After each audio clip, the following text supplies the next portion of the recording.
And welcome back, college hockey fans. It is MNCAA with the NCHC crew, Max Veech, along with myself, Nick Maxson. And Max will put it this way, lots to get to here across college hockey, both within the conference and outside the conference. I think we'll touch a little bit on the Four Nations tournament as well. There's a lot of college hockey flavor there as well. So, Max, you're on the road again. Welcome back to the show. Good to have you, my friend. Yeah, happy to be here as always. Talking hockey with you brings my spirits up. I think it's probably the second week in a row I'm talking about how miserable some travel can be. We got planes falling out of the sky and crashing on the runway, and then I got to get on one the next day. So a little bit anxiety inducing for somebody that doesn't already like travel, but yeah, we're making it work, and let's get some more fun talk to put my mind somewhere else. Yeah, let's just say that the world is upside down Yeah, in a little bit of ways, especially on the travel side of things. Let's distract that, shall we say, Max? sure. Because at the end of the day, when you talk about traveling, when you talk about shall we say traveling within college hockey ranks, right? Yeah, Sometimes it can be good and bad depending on where that destination is. Or if you, let's just say a couple of our teams that we're talking about, if you are the Duluth Bulldogs, yeah, things went okay this week. We'll put it that way. yeah. I would say based on what my expectation was last weekend, I said that they could get a split and I would be happy. And coming out of this weekend, I'm certainly happy. You get a technical win and a technical tie out of the weekend and a split of points, and you kind of feel good about yourself, despite the fact that none of those points translated into any sort of movement up the pairwise or in the minds of anybody outside of maybe ASU and the UMD fans who watch the game. But it still feels good to be able to compete with somebody who is now currently being considered as one of the best teams in the nation and somebody that could compete for a spot in the Frozen Four. So um, it feels kind of like a broken record saying that UMD can do that, and it's putting things together here. But that's just the state of things for UMD hockey there, and I have come to the realization UMD will not be in the postseason tournament this year, as of this past weekend. That being said, uh, I'm happy with the progress I've seen this year, and it kind of sets the stage for a lot of really fun hockey seasons moving forward.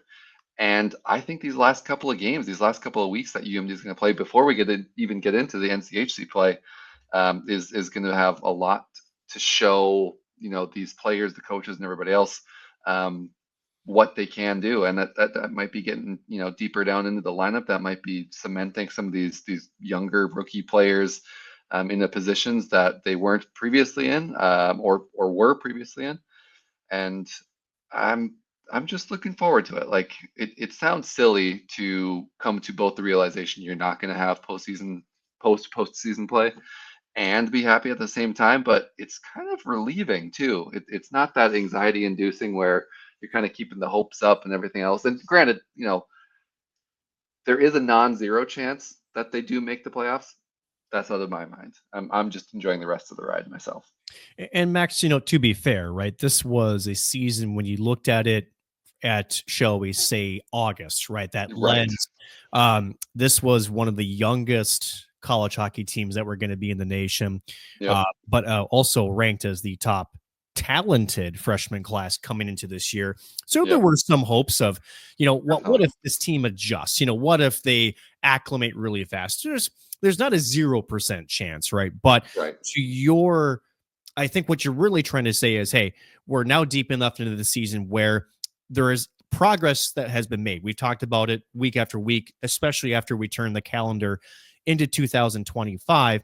But going up against Arizona State and others, Denver, I think you can kind of see what the team is. And Yep. more so, there's hope that the progression has been enough where to say, okay, this season has been fun to see the growth. Do we belong or have we earned our spot in that tournament? You still could. You could go on a run and you could do that by winning the NCHC tournament. But the reality is, is that likely? Probably not. But that still doesn't mean that you're down in the squad, right? It just means that you're taking it at face value, as this team is a work in progress. And unfortunately, the calendar on this season may run up before we really see what the rest of this young Russia may look like, right? Yeah, absolutely. I mean, you're talking about the way that they won on Friday night in that overtime game, and battled kind of back and forth on Saturday. All weekend long, it was kind of a battle back and forth. I don't think anybody had more than a 1 goal lead all weekend, unless I'm misremembering something. But UMD scores first both nights, and as has been the case under Sandelin's tenure with the Bulldogs, when they score first, and you could probably say this about a lot of hockey teams, they do significantly better. Their results are astronomically different from when they give up the first goal. And that goes back to the way that they like to play. It's not the first time I've said that. It certainly won't be the last time I say that.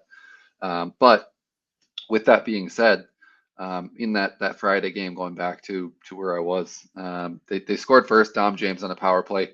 30 seconds later, they give up a power play goal. So you're basically knotted even. You're starting the game over again, and then they fall behind. So yes, technically they scored first. They had a lead for, I think it was 28 seconds or something. I'd have to go back and look, but to battle back, make it to overtime, and then have Pionk get the game winner there is incredible. And he hasn't scored a ton this season at all.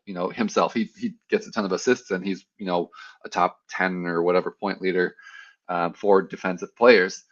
But he scored some pretty big ones as well, and he's looked good doing it. And that goes back to him being a forward in a former life, and still retaining some of that hand movement and skills and everything else. And he had another opportunity on Saturday. He just absolutely undressed the defensive players coming through the neutral zone. I think he made a move at the blue line and had a really good opportunity. If he scored there, that would be a SportsCenter top 10 play. I think it was incredible. Just couldn't get the finish on it. I don't remember if that's the one he rang off the crossbar or if that was later on, but yeah, he's playing really, really good right now. He's coming into his own. There's still a little bit of growth to go on the actual defensive side of his defensive play, but in terms of running a power play or bringing offense at the blue line, which UMD has needed desperately since Perunovic or Kaiser or some of these other guys, he's doing it. Obviously, he's not at that same level as Perunovic, and I don't know that many people are or will be. But he is filling a hole that they had. So one of many players, and obviously he's not one of the rookies or freshmen that have gotten a lot of the media attention for UMD, but he's still one of the younger guys in the NCHC and college hockey in general that's playing a big role in their team. So really excited about his play, and talking about some of the other rookies like Ty Hanson, and it always kind of bothers me when we're talking about rookies, because the title for the NCHC Rookie of the Week award, and they're freshmen. It's not rookie for professional clubs, so it's semantics, and it always kind of makes me not worried, but like hesitant to say it, because it's just weird when we're talking about college hockey and rookies. But it's another one of those Rookie of the Week awards for UMD. I think they've gotten it all but 1 week in 2025 on weeks that they've actually played games. So credit to them. It's been Max Plante, Clayton Knapp, and now Ty Hanson in terms of the guys that are getting the recognition. And I think it's only a matter of time before we see Cal Arnott, because he's been producing really well as well. Zam Plant has done a ton. Shagabe, I think, has won the award before. And I think probably will again as well. So it's really good to see those guys that were highly touted, and just to make it full circle, see those guys that were highly touted continuing to play really well in the Max Plant and Knapp as of 2025 getting more starts, and then some of the other guys that started a little bit slower, like a Cal Arnott or Ty Hanson or Kleber got another goal this weekend.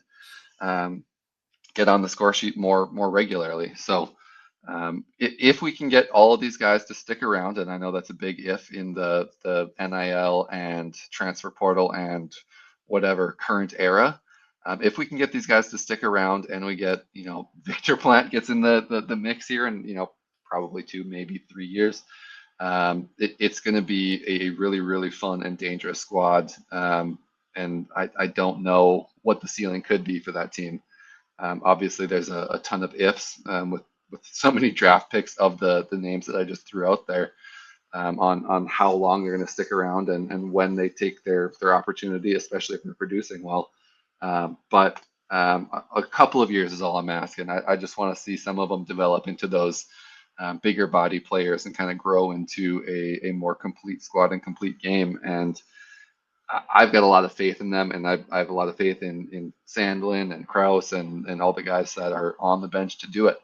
I've been rambling for what feels like 5 minutes here, but I just can't talk highly enough about the young guys or the squad in general. I think Dom James, he scored a goal this weekend. I think he's doing an incredible job as a leader of this team among some of the other guys on the older side. But the young guys are bringing a different energy that we just haven't really seen the past couple of years.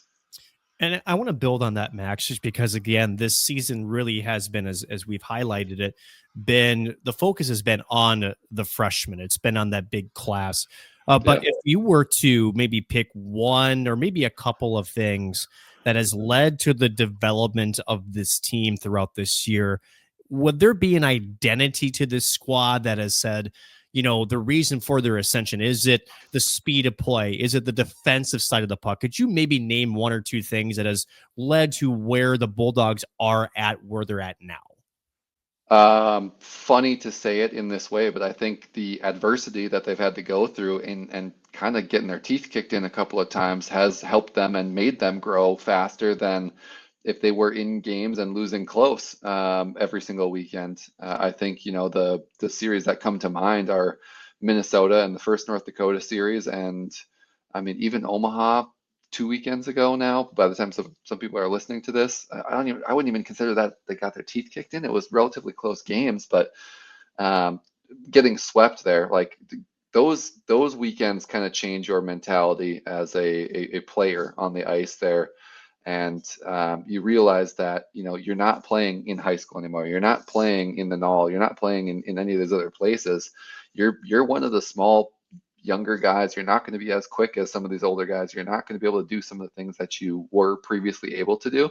And so forcing them to grow through those trials and tribulations and learning the hard way about not being able to do them, I think gives them a leg up on some of the teams that are throwing a freshman out with two seniors or a junior and a senior, and the older guys are getting most of the attention, and the freshman is still getting all of the open space on the ice. And credit to them, if they're still producing, by all means, you should celebrate that. But when you've got Plante Shagabe line, which was broken up this weekend for a short bit, and you've got three freshmen out there, you don't have anybody to really lean on in terms of throwing somebody into a corner and having to dig pucks out. The guys have to do it themselves. And so I think, getting your teeth kicked in a couple of times there, the mental fortitude that kind of comes with that is a big reason why they've grown so much so quickly in this second half.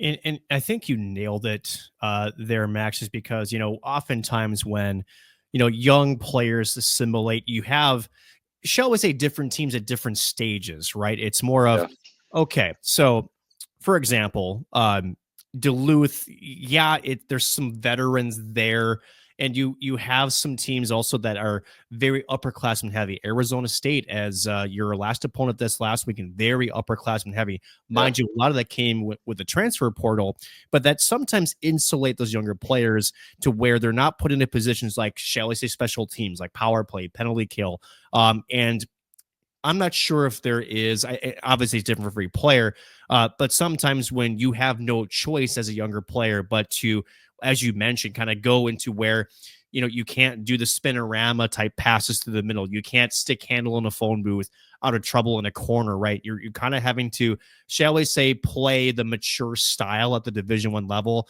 and especially in the NCHC, where any mistake that you make can essentially be, can hurt you, right? So I think, kind of is a trial by fire, really. It's in simplistic terms, whereas, and you have to kind of go back to the film room after a weekend or maybe after a Friday game and say, okay, yeah, you could get away with this in junior hockey.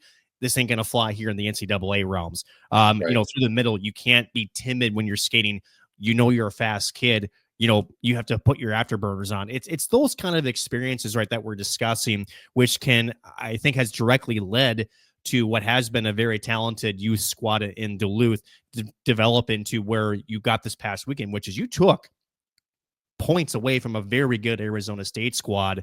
And does it really mean much in terms of just that micro, vision? Not really, but I think what it does signify is that the program is on the right direction. And if you keep influxing some more youth, and again, these players continue to grow, this could look a lot different next year. And more so, you could be in a top 4 spot as early as next year in the conference, could you? Yeah, yeah, absolutely. I mean, when we're talking about the growth of these players and not making some of those stupid mistakes, Paul Bissonnette and some of the other guys on TNT were dogging Connor Bedard and his play and some of the decisions he's been making, and that's exactly what we're talking about with previous high school or NAL or USHL players in college hockey. It's just him going from Canadian Major Juniors to the NHL. It's you're not able to do those, what do they call it, pond hockey style moves. The same way you might have been able to get away with that at a different level. The game just moves at a different pace, and it requires a different mindset, different skill set, and just the knowledge of what that kind of feels like in a game atmosphere. So I want to make myself clear. I don't need any of the Canadians coming at me saying that I'm dogging Bedard. I'm certainly not. He is a world-class player. He's going to be an all-star, and already probably is. And he is playing maybe not with the greatest line ever, but like it is what it is. He has growing to do. I think everybody when they're younger has growing to do, and it's just going to take some time. So back to your original question here about whether or not UMD has the ceiling of being a top 4 team and actually fighting for home ice in the NCHC playoffs. Absolutely. It's a shame that it won't be at the XL Energy Center. We kind of went into that last weekend here, but I don't think that it's going to be any less exciting at UMD at Amsoil when they do get to go and play there. I mean, the energy that we saw at that arena in playoff atmospheres previously, when we're talking about just NCHC playoffs in general, is great. I think it is very, very fun. And when a team is good, that building is rocking. And it's a shame that it takes a little bit for the people to maybe get behind the team. But given what we've seen this year, I think everybody's kind of bought in the same way I have, where I'm always bought in, let's be real, but other people have bought in more so now. They're like, yeah, I mean they're making mistakes, but we're seeing highlight reel goals from Max Plante, and Zam is feeding him, and Shagabe, who has for a long time been thought of as a pass first player, is finding the back of the net quite often for that type of a player. And I am a little bit biased in the fact that I love that it's so many, local guys and people that grew up wanting to play for the team. Obviously, a lot of Hermantown ties there, which goes to my benefit as well. But I mean, we're talking about like Dom James as well, and I don't want to discourage Canadians from coming here either. Like Cal Arnott is an incredible player that I think we're lucky to have. And I don't want to focus on just the hometown guys, because then you miss out on some of the other ones as well. But having that good mix in there is kind of what makes college hockey different than some of the other leagues, where you're just kind of shipping players in and out from everywhere. So I think that's kind of what makes collegiate sports in general a little bit more fun to watch, is those hometown stories, and that's why people have a vested rooting interest in those teams as well. But that's very long-winded to say, yes, UMD can and will, I think, fight for that home ice in the NCHC. Not this year, probably, but in the next 2 for sure. So, which I think is a good segue just to kind of take a snapshot again at the NCHC and where things stand. Just 3 weekends left in the regular season before we get to tournament time, at least in the NCHC conference, that is. Western Michigan on top solely now with 45 points. Arizona State, after their weekend against the Bulldogs, still sitting in second at 40. Again, Omaha continuing to kind of nip at the tail a little bit, 38 points. They're in third place. They are 7 points clear of fourth place North Dakota. So holy buckets, right? We talked about the tiers last weekend too. Continue to almost solidify, again, those 3 tiers that we talked about. Right behind them in Denver, 30 points for the Pioneers, just outside of a playoff spot on home ice at Magnus Arena.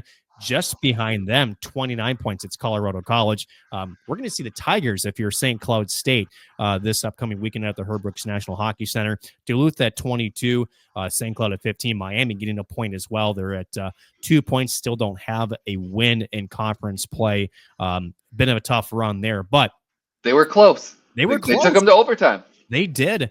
And that's the one thing that Max, and I think it does deserve a bit of our time with that, because we've seen the struggle with Miami, right? I was very high on the Anthony Noreen hire.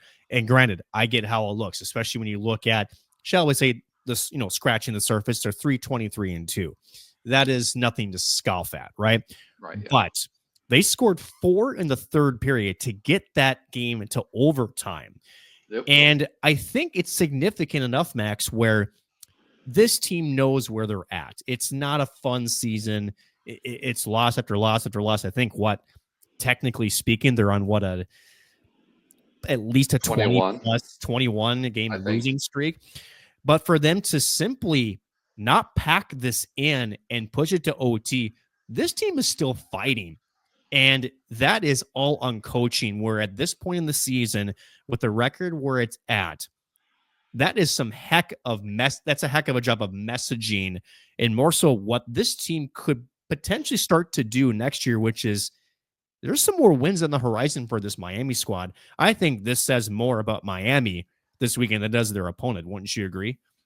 Absolutely. And you kind of hit the nail on the head there for what I wanted to bring up. This wasn't, Miami shutting down Colorado College with goaltending going into overtime 1-1, or, a bunch of iron getting hit from the Tigers or whatever. Like Miami kind of took it to them in that third period there, and they scored goals, and they were pretty good goals. The 2 that I saw anyway. And I think that's something that they can hang their hat on and kind of build off of as well. And selfishly, as somebody who has to play Miami later in the year, I was looking for them to get a win before UMD plays them. Just so that there's a little bit less pressure on the situation there. But I think that one may have done it for them. I think they may be making a bit of a move here in terms of figuring out the lines that are working together. There's been a lot of trial and error there this year on that front. But yeah, I think if they can get that level of buy-in and enthusiasm out of the players, despite having a really rough kind of chaotic season, when they have all of the players that they want and the lines that they're intended to build off of, and I think they just got a commitment. I don't know if he's from Russia, but he's projected to be a top 10 pick in the NHL. Yeah. Like they're getting some quality players to go there. And if it starts to come together like that, we've said it. I know that people kind of maybe make fun of us in the background for thinking it, but in the long run, we are going to be right. Miami is going to be back, and they're going to be playing a really good style of hockey with high quality, high caliber players. There will be. There still may be some turnover again whenever you have a coaching change and seniors. And, again, the record is what it is. That may turn off some players too. But again, they have a ton of commitments, regardless of, shall we say, the stars or however you want to grade them. It's the most they've had since the Rico Blasi area in terms of how many they've had committed to the program. So that's a starting point. You mentioned again some of these higher skilled, these higher decorated players, even though they're from overseas. Again, if they show up, again, that's the messaging. That's the sell job of Anthony Noreen. I think, again, we're going to be proven right on that effect. You talk about high caliber players from overseas making a difference. BU and their goalie change mid-season here. I think There he you go. had a 9.51 save percentage going into this weekend, if I'm not wrong. Like You're close. that's Yeah. incredible. I keep wanting to say Yegorov, but it's similar. I'm blanking on the name right now, but Yegorov is uh, the proper.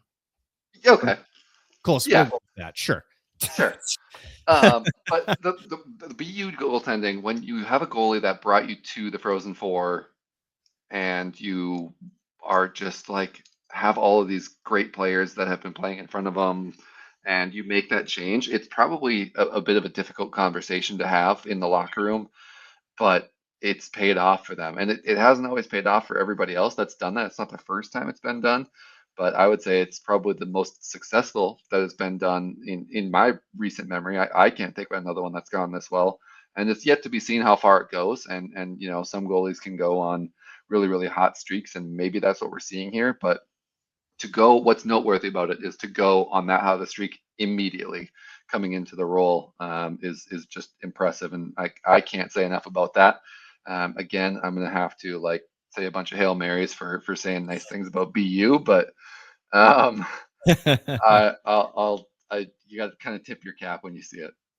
You do, right? Because I mean, like you said, that is a tough conversation not only to have with the goal you're taking out, but also with the rest of the club, right? Especially Yeah, when you know players say it differently, right? And again, it's when it's quote unquote your net and you're being told, hey, like we're gonna try something different, see what happens, and you know that goalie that comes in steals the show. yeah, That's that's not always an easier thing. And again, you know, we don't always see, nor do we ever hear, you know, everything that goes on behind closed doors. Mind you, most of that's a good thing. But at the end of the day, these are one of the things where you go, man, that's a tough transition to make, but my goodness, how that has impacted the team in a positive way. You know, those are some of the outcomes that you really hope to see, especially in college hockey, right? You mentioned it before, you know, you have a roster and once it's set, it's set. There's no midseason trades. You know, you can't just drop out and say, I'm screwing this. right. You know, you have to work with what you have, right? And sometimes that means tinkering lines. Some guys have to sit. You know, sometimes injury, right? A guy goes Yeah, down, another guy comes in, and they just don't let you take him out, right? That's just kind of how college hockey is. Again, sort of that little bit of a difference between other, shall we say, developmental leagues, you know, CHL, USHL, that kind of thing, right? But it right. makes it, I think, a little bit more intriguing, if we're going to be honest. So, speaking of intriguing, I think this is a good time to kind of talk about a bit of a preview because my Huskies were off this week, and Yeah, granted, uh, probably the most needed break mentally. I will tell you this, Max. I can't recall a more difficult stretch for the Huskies than this, right? And I think when you say it's difficult, it's more than just they've won one of the past 13. It's that's beyond that, right? It's when you look at the weekend series, when you look at the ways that they've lost, right? yeah, It's been different every time. And then you look at the schedule and you look and you say, well, can we get a break? And there is just nothing there. This is the gauntlet of the NCHC. Colorado College is coming to town. And I'll tell you this is not a pushover team. Again, Miami took into overtime. That's going to put a little scare into the Tigers, right? And at the end of the day, St. Cloud, if they weren't desperate before, they're going to be desperate now, right? Again, in the second game against Western Michigan, when they put the starting goaltender back in after injury, again a little bit earlier than we thought he would be back. We're talking Isaac Posh, of course. Played 40 minutes. I think played okay, right? Again, there's some rust there. yeah. But now it's like if you're going to make the run, it has to start this weekend, does it not? Absolutely, yeah. I mean, they've it's been almost 2 months since they've gotten a conference win, hasn't it? So we're talking about It's a team. been technically over 2 months. The last conference win came against Nebraska Omaha back in early December, back at home Okay, ice. Because that remember, it was then the second weekend, it was a sweep in North Dakota, that's right. close. And then it was St. Thomas at home, non-conference, just a little second half of that weird scheduling kerfuffle. Again, they played them once, after an exhibition against the Gophers that started the season. This was game number 2. They haven't won a game since. So conference-wise, it's been since early December.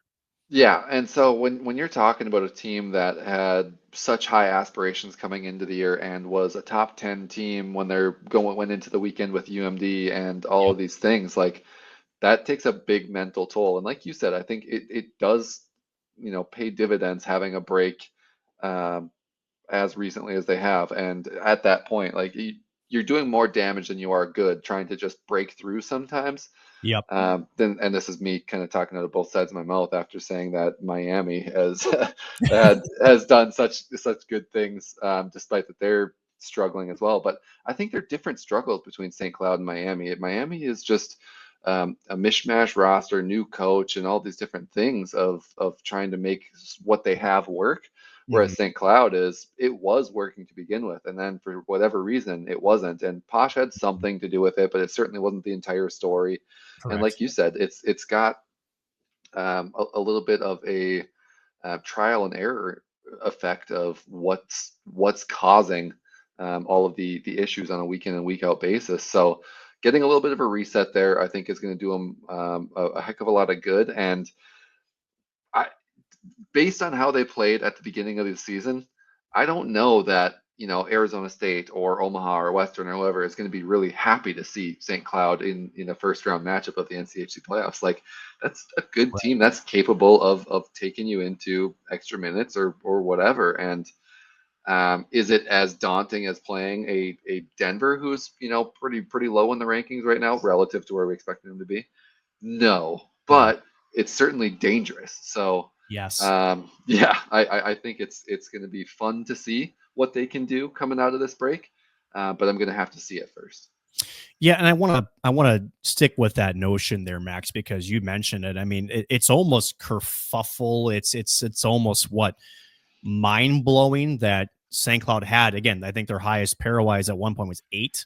Yeah, Essentially, and that was early January before really things. I mean, the trend that we're currently on started, right? right. And then, for lack of a better phrase, it's been a free fall. And it's been different reasons. Now, I will tell you based on my observations, because I wanted to go back and objectively look at what's happening, right? And we've talked about it in terms of past where there's underproduction from the upperclassmen. The freshman, much like Duluth, is leading the charge, although it's really just a freshman in Austin Bernovic. Yeah, So offense has been a struggle. And when you have a team that likes to play defense first hockey, well, if you still don't score, it doesn't matter, right? And the problem is, again, Isaac Posh goes down defensively. There just hasn't been enough production from the back end to be sort of that multi-layer offensive threat that Brett Larson has loved to have. They haven't played well enough with the lead. So therefore, now you're struggling on offense. You start to open things up. You're not as defensively first as you want to be. And I think just the domino effect has gone from there. Special teams has not, especially at the right time, has made an impact when it needed to be, whether it's killing off a penalty, getting the power play goal, either A, to put you up by 2 or 2 to get you back in the game. And it's just been a different emphasis on different games, right? It's not just been the same storyline week after week. But if there is a good news, it's that St. Cloud has played Colorado College well over the course of its history, including at the Herb Brooks National Hockey Center. I'm actually trying to get the history of this pulled up here pretty quick because it has been in the Huskies' advantage. In fact, overall 68 and 53. The last 10, it's been St. Cloud 7 and 3. And at home, yeah, much, much better. Actually, I lied. I take that back. They're actually a losing record at home, Oh 24, no. 25, and 6. I take that back. So yeah. You know Well, what? take that notion out of the way. So No, mathematically, it just means they're due. I think that's how you spin that. I mean, to be fair, yeah. The last time that they did play each other down in Colorado Springs, it was a 1-0 overtime victory. for CC. I remember watching that series. St. Cloud won night number one. I think it was either 3-1 or 4-1. Actually, no, it might have been 3-0. And then it was a really tight checking Saturday game. I think it was a defenseman that scored in the 3-3 overtime was like a sharp angle, just perfectly placed shot. If St. Cloud can get a weekend like that, that's what they need. And granted, talking about Larson, even after a couple, shall we say, coaching trials where they were positive earlier, it's in January when things were, shall we say, not as desperate as they are now. Lately, it's been the messages were not good enough. We need to go into work. I think he's still kind of going a bit of a balance between the two. But Max, let me just ask you this. I mean, because you mentioned it, St. Cloud has shown, although it's been a while, that they can be that kind of sleeper, if we're going to call that, team where, the losses have piled up. It hasn't been for lack of effort. We all can agree with that. Yep. If that does come together, they could be as good as that 8th place pairwise team as we saw earlier in the season. But now you're up against the clock, right? The question is, from an outside perspective, do you see them able to do that? Because again, I think now you're fighting more of just in between the ears than you are, shall we say, the structure, the different assignments, the details on the ice, because now it becomes just a matter of not trying to beat yourself mentally. Am I right on that? Yeah, absolutely. It's going to be, I think it's going to have a lot to do with who they match up against. I think Omaha, if they can finagle a way to get that to work out, is a good matchup for them, just in terms of I would tend to slightly disagree with that, but well, it's just completely different play styles. I think Omaha has that bigger body kind of bully you off the puck style that can be overwhelming and a really good goaltender. Yes, that's a lot. However, if you can figure out a goaltender, which Bernovic has been able to score well at times, then you can kind of get around it. You just have to kind of utilize him on a power play, weapon only style of format. And for lack of a better term, get lucky a couple of times. And that's how you get past an Omaha team. I just don't think that Omaha, to me, would be the better matchup. I know it sounds crazy, but hear me out on this. When they last played each other, they did not have Isaac Posh. I still believe Cooper Wiley was not in the lineup. His return is scheduled to be for this weekend. Again, one of the better shutdown defensemen that the Huskies have. And I think that also takes a lot of pressure off Colin Ralph, who I think has had an excellent freshman year. But I almost kind of feel like even he has shown some, shall we say, signs of trying to put the team on his back at times. a nemesis. Which going back to your Connor Bedard situation, that's really what it comes down to, right? Is no one likes losing. No one likes being the underdog every single night. So when you have the talent and the skill these players have, sometimes you just kind of throw it out the door and say, screw it, I'm going to do whatever it takes, and that means trying to 360 pass, saucer, backdoor feed. You do it, right? Because you're like, well, they're not going to expect this. Sadly, somehow they do. It's like, oh, wait, you telegraphed that one, buddy. But it almost seems like to me they need, Arizona State, because they're so offensive heavy, right? If they're playing their best game, and you can frustrate offensive teams, right? Arizona State they kind of live and die by the sword a little bit, in my opinion, right? Whereas now, granted, does that not mean because they're a veteran team that they would know how to and can they get a couple goals, then play shutdown hockey? They can. We saw it again with the Huskies back at the Herb. I just feel like that's a better matchup if they can get there. Now, with that being said, you got to get no less than one win this weekend. I don't care what day it happens. If they get swept again, especially in regulation, to me, the mental battle just becomes that much tougher. For the Huskies at that point. They're 2 points from officially being eliminated mathematically from home ice position. Now, granted, that means Huskies have to win out, and North Dakota would have to literally lose out in regulation for that even to be that 2 points to even matter. So you're basically knowing you're going to travel.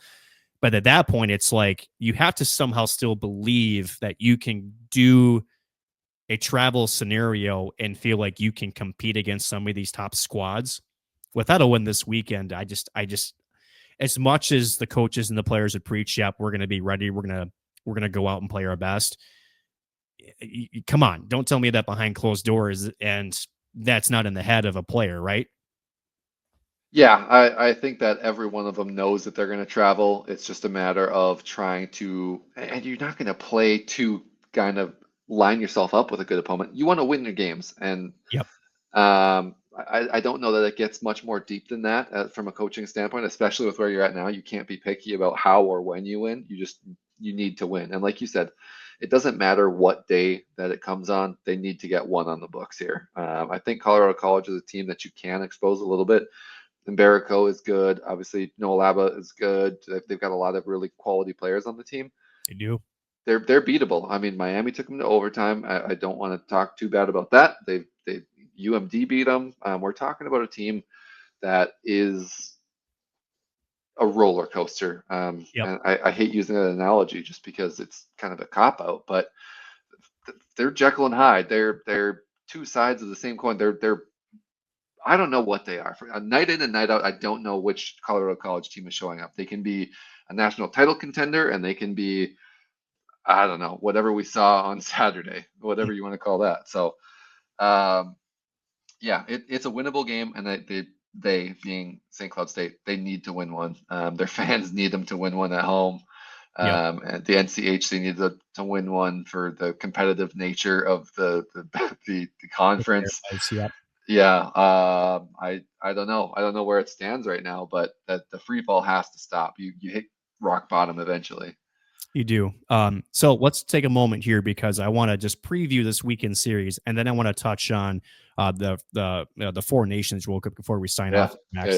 Yeah. So the matchups this weekend, again, we talked about my Huskies hosting Colorado College. Duluth on the road against North Dakota, a team that is beatable this year around. Apparently. Right? Yeah. So North Dakota is a flawed team at the end of the day, but they forecheck hard. They've got one of the best transition games in college hockey. So if you make a mistake, they generally make you pay for it. That's what killed St. Cloud in their matchups at home just a few weeks back. So North Dakota EJ Emery will be out, as you mentioned, on Friday because of his scuffle with Zeev Buyam. And I'm glad you reminded me of that, Max, because yeah, I didn't know that those two teams had that much hatred for each other. Bad blood, yeah. Yeah, but at the end of the day, kind of good as a Minnesota Wild fan that Buyam is showing a bit of like, okay, that you won the game, but if you're going to disrespect us, I know Emery was, from the video that I saw, was making, shall we say, some gestures of, you're below us kind of thing. Good to see that there was a response there because, I mean, ultimately, you're going to have to answer the bell sometimes in the NHL, and Buyam kind of showing a side of this game that we probably knew he had, just never really showed in college hockey just because, again, you get this, which is a suspension. And David Carl preaches, discipline in his game plan, a big reason why they have won so many championships and been as successful as they have under him. But I'm glad to see that, Buyam in itself was just no shy to get in the corner and kind of rustle him up a little bit. Yeah. I mean, he's got a little bit of grit to his game now, and it's not something you see very often, especially out of him. If you watch any of the interviews that he does on ice or post game, like it's relatively quiet guy, but sometimes those are the ones where you get some wires crossed, and that's kind of what it looked like at the end of the game there. Yeah, and it's just somebody that's not afraid to jump in for either himself to stick up for himself or one of the teammates that you got to go and kind of pull out of a situation. So as a Wild fan, couldn't be happier. I think he put damn near 37 minutes of ice time, I think it was on. And I don't know if it was Friday or Saturday's game, but if he's going to be playing with Faber, he's going to have to get that conditioning up anyway. So I think it'll be really, really fun. I'm excited to see it. Hopefully, I don't want to say hopefully they have an early exit, but if they do, maybe we get to see him for a Wild playoff run. Maybe we do.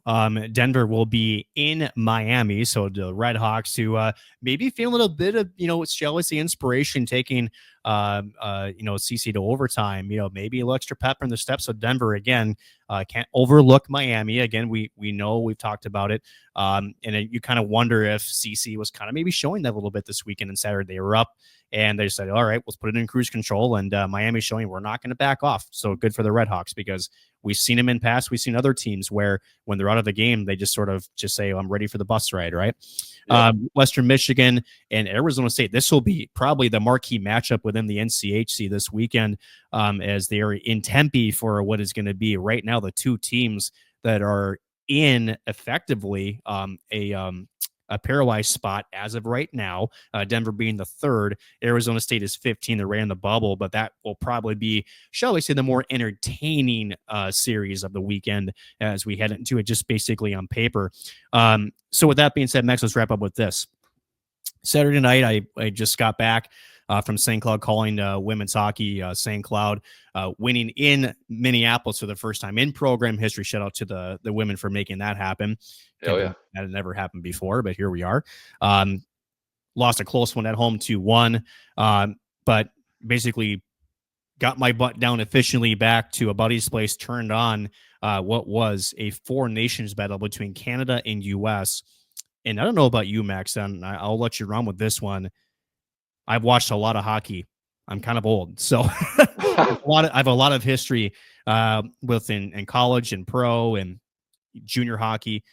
As far as international competition goes, as far as any hockey game, that might have been the most entertaining, intense game of hockey I've ever seen. U.S. and Canada on Saturday. I just want to get your thoughts on that matchup. That game of hockey did more for the sport of hockey, at least in the U.S., than any game since the Miracle on Ice. I don't know that you can argue it in any other way. I think, if the U.S. won the 2010 Olympics gold medal, you might have an argument there, but losing to Canada there kind of hurts it. I would have loved that one personally with Langenbrunner as the captain, and more people would remember that he was the captain there. But I mean, this game was so fun to watch. The Tkachuk brothers, you either love them or you hate them. Going into this game, it was probably about 20-80, just depending on whether or not you rooted for their team. But now I would say it's probably completely flipped. I think everybody says, to hell with it. The Tkachuk brothers are fun. Big Walt is an incredible guy for birthing these two and instilling this drive in them.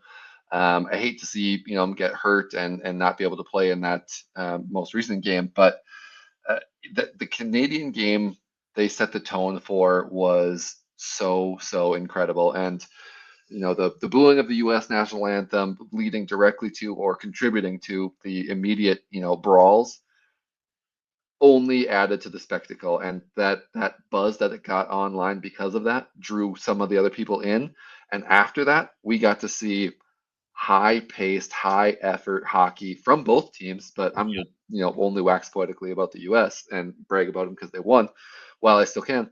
But that brought in so many eyes initially just because of the buzz that was getting online, and it kept them around because you don't see that in other sports with their all-star game, and that's effectively what this was. And that's saying to the new fans, hey, even for something that is an exhibition game, relatively trivial, we're going to go all out all the time. So stick around and tune in the next time you get an opportunity. And I can't say enough good things about that game specifically, but the tournament in general has been a massive success. And I'm not going to be the first guy to say it. I don't want to see another All-Star weekend ever again. I would rather take this 10 times out of 10. Doing it on a year where there is the Olympics might get a little bit stale, and you need to add something else or change it a little bit. Some people are saying, it sucks that you don't have, Draisaitl or any of the Russians or these other superstars. I can see an argument there. If you have to do it where you start drafting some of these other players to these four teams, there might be something there. Who gets the first overall pick? I don't know how you would ever decide that. But regardless, what we were given to watch turned out better than anybody's expectations could have ever sold you on. So, yes, give me your thoughts. Crazy. I mean, you pretty much nailed everything I was going to say. Now, I will add the NHL plus the NHLPA. And I think this could be a topic later on is how much the NHLPA's current head, Marty Walsh, who I think in his very short tenure has had a massive impact on the NHL. We're talking the Coyote situation. We're talking the Olympic participation because NHL came out and said it, Max, is that they want to do the Four Nations / some type of international World Cup every 2 years post the Olympics, right? So as it stands right now, next year is an Olympic year, right? So which means it's NHL and Olympics. Then we would get the All-Star game format back in. And here's my thing. I'm totally cool with that because really the All-Star games, they're really meant for the kids, right? Let's be honest. It's sort of the spectacle. It's the skill thing. Yeah, it's not what we have seen this year with the Four Nations and some of the best hockey I've watched in a long time, right? But I do think you have to have a little bit of a break because the hype, right? It's you can't have it every year because then I think it becomes stale. But I do think it provides a nice mix, right? Whereas this year it's the Four Nations, then it's Olympic participation, then likely it'll be an All-Star game. So you give the players a little bit of a break. You then again you're kind of hitting different demographics in your fan base too, where it's difficult with Four Nations and Olympics to see the players up close in person. I think the All-Star games give fans, both old and young, a chance to get more close to the fans. They have the different trophies on display. I mean, you get it's the pomp and circumstance side of it. And then the year after that, it's back to AKA Four Nations.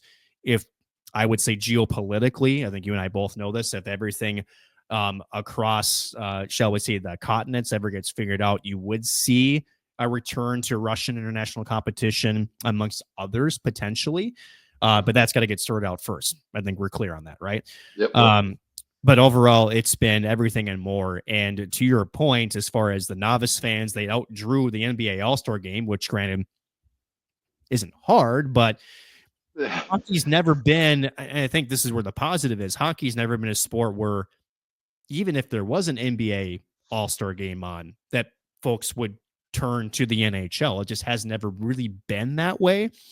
What I'm more excited about is, does this fever carry over? Because we're not that far from the start of the Stanley Cup playoffs. In fact, again, regular season for the NHL kicks back on Saturday. That will be the 22nd, I believe. Sounds right. And you're about, at that point, 7 weeks away from the end of the regular season. You still have the trade deadline there, which will maybe carry over some buzz if more big blockbusters are made. But I want to see the fans that tuned in, that don't watch hockey regularly, to the Four Nations, to find an appetite to tune into the first round of the NHL playoffs, to me, which is the more spectacular round than, shall we say, the later rounds, because then you got some momentum built for the sport, which apparently things are going well, right? They updated the the salary cap numbers. They're going up significantly more, which is great to see. But to support that, you do need more fan engagement. This nailed it. And congrats to the NHL, the NHLPA, everybody that made this happen. This was a slam dunk for the NHL and the game of hockey, and you really couldn't have scripted it better, honestly. Totally agree. And I think it is going to be something that people tune into more than they would have previously. And like you said, to have that outdraw the NBA, given where their starting points are. Obviously, the NHL has a much smaller starting fan base, and to leapfrog the NBA is great. And I don't want to kick a league when they're down. That sounds stupid to say, but like, when you have guys like LeBron who can't even suit up for pictures because they've got like ankle and knee soreness, versus guys who are willing to fight for their country in an exhibition game, two complete opposite ends of the spectrum, is crazy to say. And I think it's going to keep people around, and I hope it does. Certainly do as well, Max. Before we sign off, any parting thoughts back on the college hockey front as we get set for now we're on the final turn of the home stretch here for regular season hockey?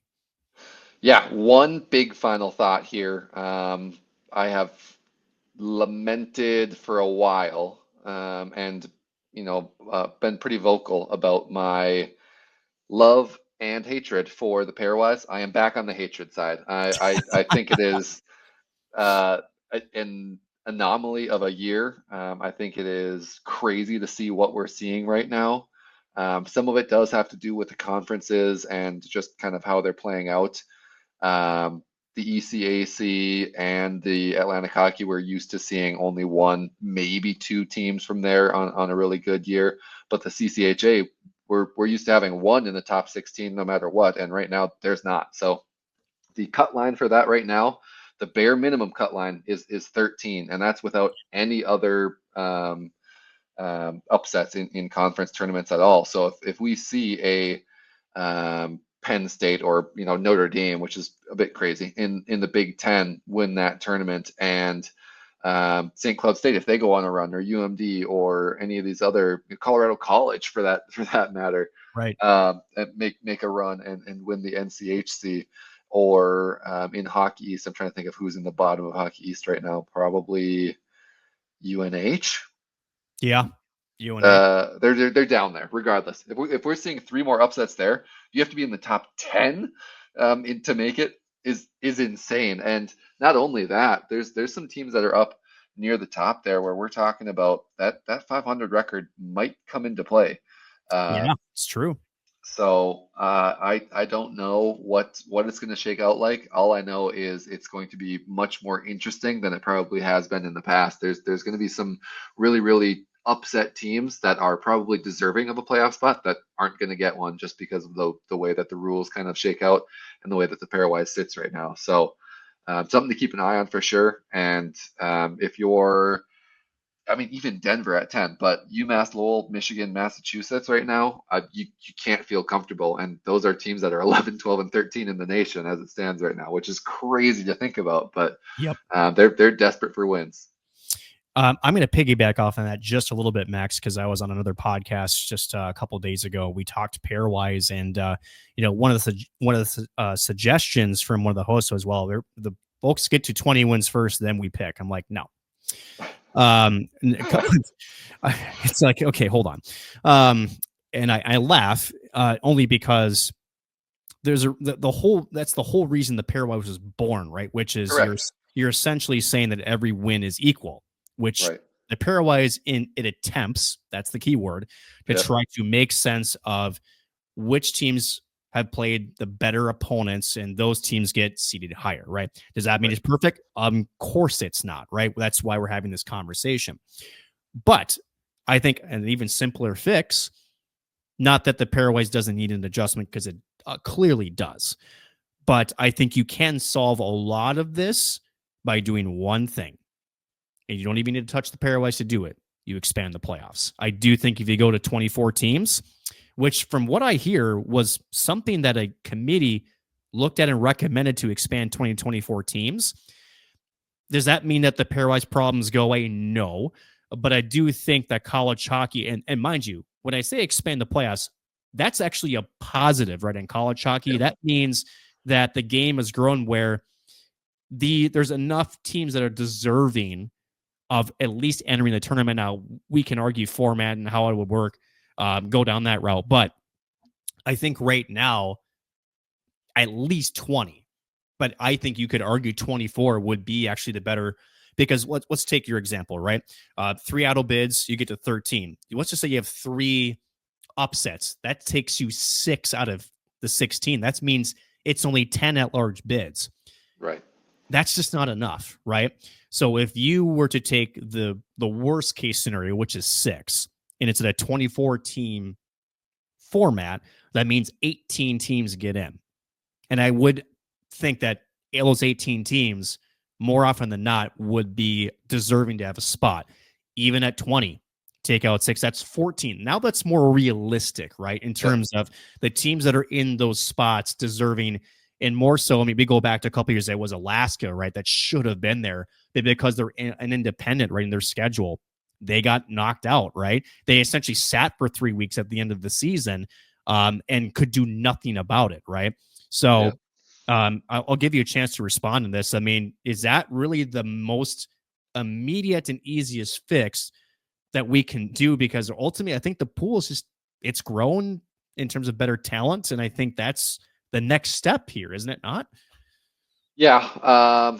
24 from 16 seems like an awful big leap.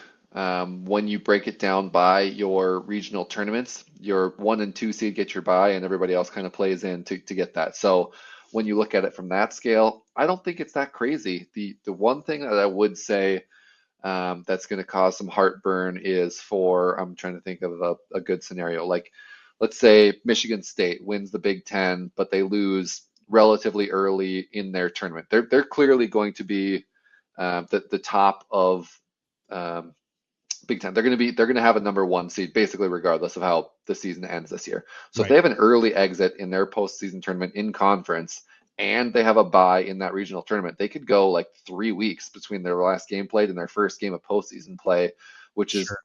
crazy. So I don't know that a lot of coaches are going to love that. But if we're being honest and realistic, there's not going to be that many teams that fall into that scenario. And I think that's Right. a sacrifice that I'm personally willing to make versus, losing out on a top 12 team that should be in there that gets booted because of the numbers. So if it comes down to a point of, hey, you have the option as a 1 seed to play somebody in those first rounds, or you get your bye, if you put that in front of them, nobody's ever going to play that first game. Everybody will Take the bye. will take the bye. So I don't know if that's a solution that you can shut people up with, but that's what I would do if I were a commissioner or in charge of any one of the conferences. But that's just because I'm maniacal. Um, Well, but here's how you fix it, right? Is you keep it that same week, because right now those regional tournaments start Thursday, Friday. yeah, You have some of those playoff games maybe start Monday, Tuesday, or Tuesday, Wednesday. sure. Get those done. So then it's just a couple of days break. Again, you're still in the same regional, so travel isn't, Yeah, a huge thing. And I mean, does that bring up again the conversation of regionals at home sites? So let's just take Michigan State, for example. They win, they get a first round bye. yep, Everybody travels to their bar and they're playing a couple of games. And then you get to go to the regional, at that point it'd be what, semifinal, and then the regional final, for a chance to win the Frozen Four. To me, that's a winnable format. You're not extending the season by any chance, and yep, you're almost by proxy, right? You're giving teams to say, hey, you make it into the top 16 effectively again. right, You're, or top 8, I would say, yeah. Is that you're going to kind of avoid that, quick turnaround from conference play tournaments to the NCAA tournament. Again, another incentive too for these teams to keep putting their foot on the gas and really right. earn those top spots. So we're dreaming, but at the end of the day, Max, that's how we would do it. And at the end Yep. of the day, so I um, would love to see, and this is just my last thing, I promise. I would love to see specifically, and this is really only going to benefit Alaska and maybe Denver Air Force and Colorado College and Arizona State. But if there's a factor of miles traveled per game factored into the pairwise, and they'll never do it because those are the only teams that are going to vote for it. But yeah, when you talk about Alaska and the grueling schedule that they have to play every year, and Fairbanks and Anchorage are both included in that, it's kind of crazy and even more impressive to get some of the wins that they've gotten. Obviously, maybe not as much this year as the years that we've been talking about in the past, but there's got to be something we can do for those independent schools to get them a little bit more.